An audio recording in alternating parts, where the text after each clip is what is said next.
Medyo paano na yung hapon na yata ngayon.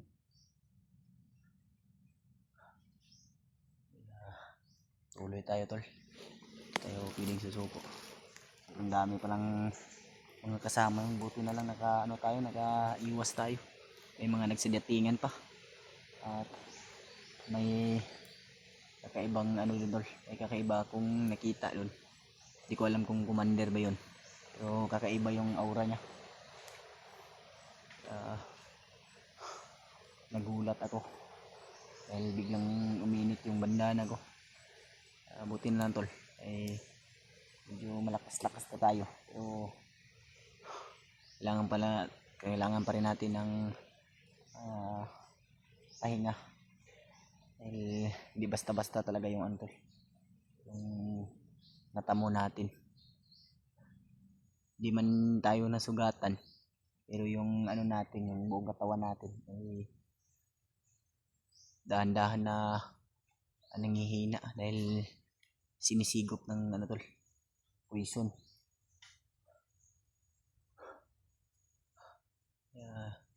Tuloy tayo tol. At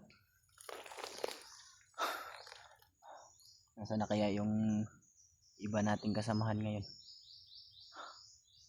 Pero may naano ako tol, may naano ako na balita, kasi may nag-share sa akin Hindi ko nakita yung video nila tol, nila Marvin. Pero ang sabi ng nag-share sa akin, sa mga nagmamahal na supporters, ay si Kilaw, ay iwan ko kung anong nakatama sa kanya, pero ang sabi ay sniper. Kaya isang problema na naman, lalo na may natamaan na kasama natin. Kaya naano ko tol, na nag-alala talaga ako ba kung nasa na sila ngayon. Sana lang ay nasa mabuti silang kalagayan, walang nangyari sa kanila. Sobrang dami na talagang problema tol. Lalo na iniisip ko talaga yung sinabi sa akin ng nagpakita sa akin.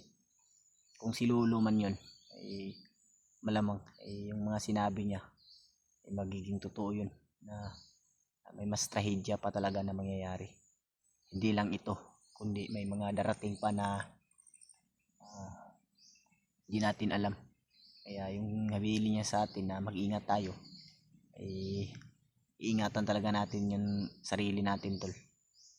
Pag-share po ng video na to tol sa kasamahan ko o sa iba nating magigiting na hunters, lalo na kay Remark, na may nagsabi sa akin at nagbabala na mag-ingat dahil malaking trahedya yung mangyayari. Hindi ko alam kung tol, kasi bigla siyang naglaho sa paningin ko. Akala ko nga panaginip lang, dahil biglang dilim yung paningin ko. Biglang may lumabas na sobrang puti na nasilawan ako Tuloy tayo tol, hindi tayo mag-aksaya ng oras. Kunting pahinga lang dahil alam niyo naman na di rin ako basta-basta na makalakad tol, dahil grabe yung sinuka natin na dugo kahapon. Kung sa ko ay mga isang balde yata yun, kung tinipon lahat. Kasi grabe yung tol, akala ko nga mawawala na yung ko, ay bumalik na naman. Hindi siya tol ba, hindi siya lahat kaagad ba, dahil unti-unti na nilalamon yung katawan ko ng poison. Kaya yung pagsuka ko ng dugo ay lang, minuto lang ba, o oras-oras, ganun ba, o half hour na susuka tayo ng dugo. Tapos sa na naman, ganyan yung pagsuka tol. Hindi siya talaga lahat ba, unti-unti lang. Tuloy tayo tol. Hindi pa rin tayo mawawala ng pag-asa. At ipagdasal nyo ako. Hiningi ko po yung mga time-team na pagdarasal nyo, tol. Kailangan natin na magsakripisyo o hindi tayo panghinaan ng loob. Dahil yun nga, ika nga nila, hanggat may buhay, may pag-asa, at manalig lang tayo palagi sa Panginoon. Dahil alam natin na andyan yung Panginoon palagi na nakagabay sa atin at nakaalalay. Alam natin na hindi tayo pababayaan ng gabay natin, tol. Oo, tumutulong sa atin si Lolo Ambo. Tuloy tayo.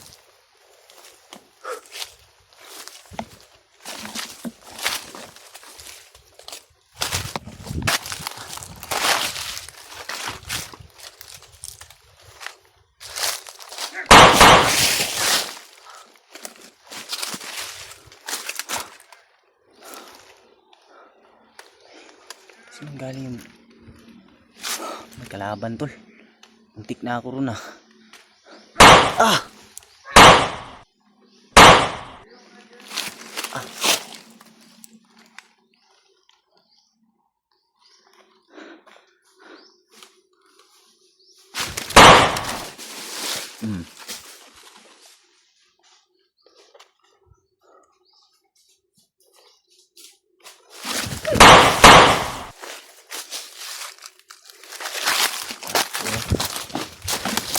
Agak itu kan.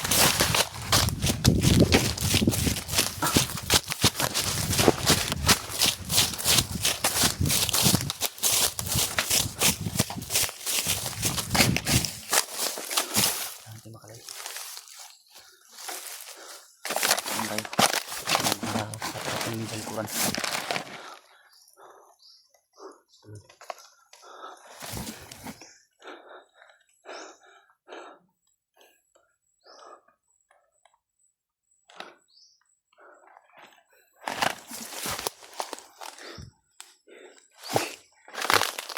Takbuhan. Takbuhan tayong iba.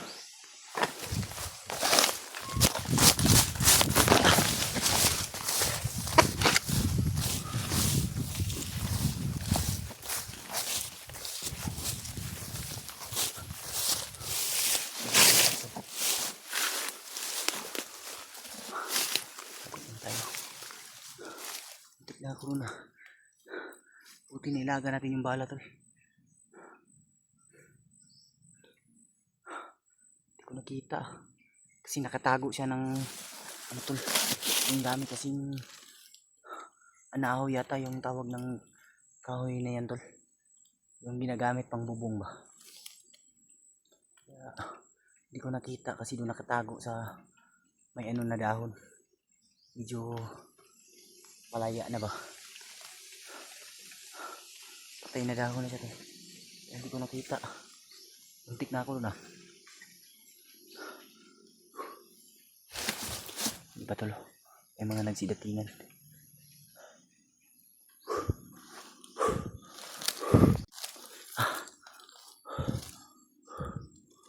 Ayun, kita na rin pa tayo.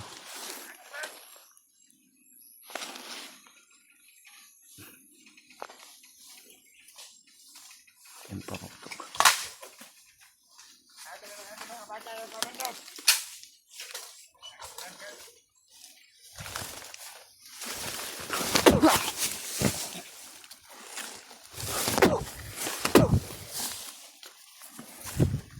Meron pa yun, diba?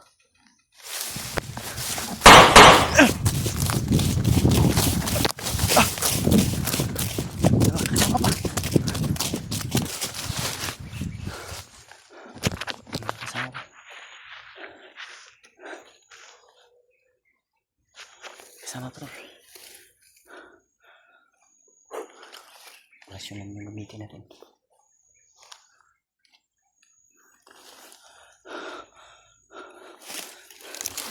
Ito na.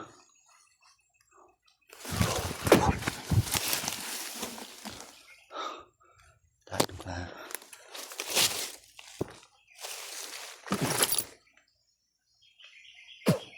Yun pa.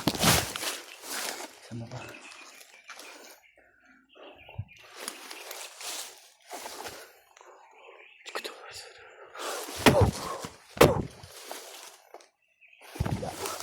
ubos.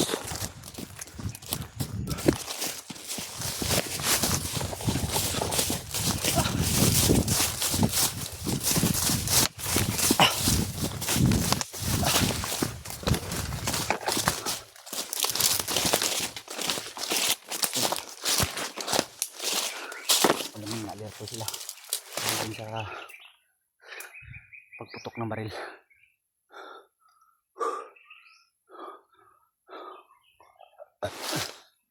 Natin alam. Nating masino na. Parating tayo. Parating. Di ba parating? Kailangan mo natin magpahinga. Tago muna tayo.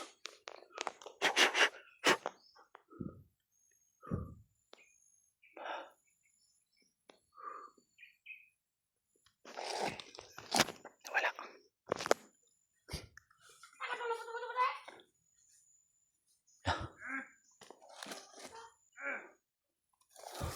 Tago muna tayo.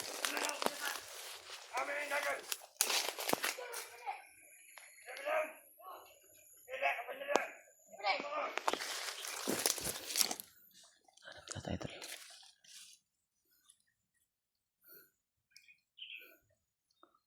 Ang mga bantay to.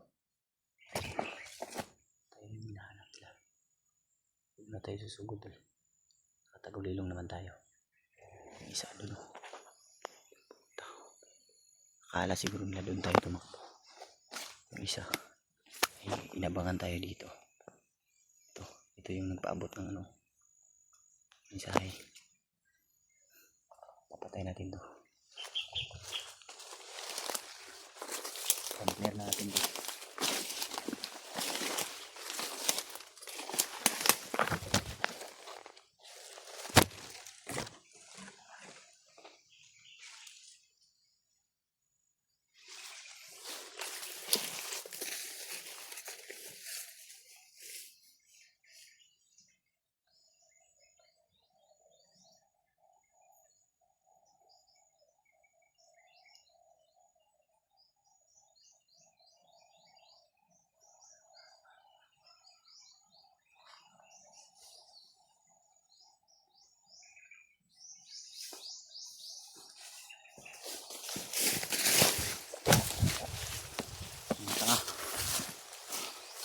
Yung isa to.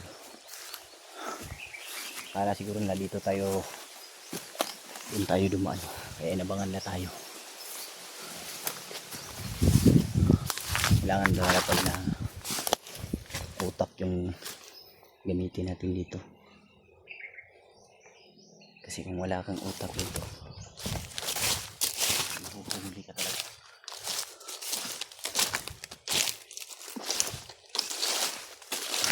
Kulang ng training.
Harap niya ay pinatamaan kagad natin ng orasyon, kasi kung hindi ay malamang kita na naman tayo. Kailangan talaga yung utak mo dito ay maging alerto, dahil kung wala kang ginagamit na utak o strategy, malamang ay mahuhuli ka ng kalaban. Yung mga kalaban dito tol, di natin maano ba, hindi natin alam ba. Kasi yung iba may mga commander na hindi natin malalaman. Yung iba may mga orasyon na may kasamang poison. Kasi mas lalong pinalakas ni Bagnot yung mga kalaban, mga tauhan niya ngayon mga tol. Yung mga kalaban natin.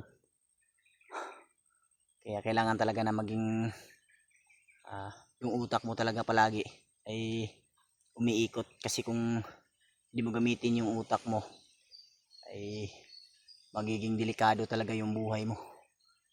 Kaya mainam na